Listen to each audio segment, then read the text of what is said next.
Well, Roy Doring, you've designed and built the electric engine that powers this car. How is it actually more advantageous than a piston engine car? Well, it's more economical to run.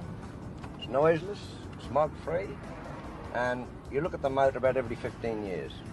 That's all the maintenance you have as far as the engine's concerned. Now, this is not a new idea. They've had electric cars for a long time. Why aren't there more of them about?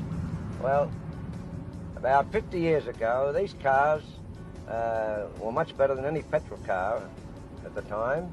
And then as they progressed to the development of the petrol car, these became dormant for about 50 years. Nothing's been done. Although I've been driving them for about 30 years myself, and I'm a firm believer of their use. And they're smog-free, and they'll have to use them in congested cities. Now, they're much cheaper than an ordinary car to run.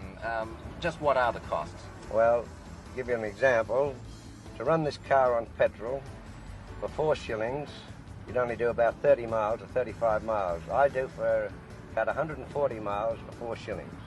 How do you charge it up? Just plug it into the wall. There's a charger built into the back of the car. Just plug it into the wall like an ordinary iron plug, and then it cuts itself off when the batteries are charged.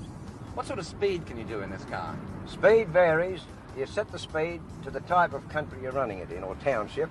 If it's very closely populated, you govern it around about 25 to 30. But if you want to do faster speeds, you can go up to 50 if you want to, but it's not economical to run. What do you mean, not economical? Well, like everything else, you can't get something for nothing. And if you speed it up over 30 miles an hour, your amperage goes up, and of course the mileage drops in proportion. And what sort of mileage can you get then on this car? Between 20 and 30 miles an hour, you can do 40 miles on a charge.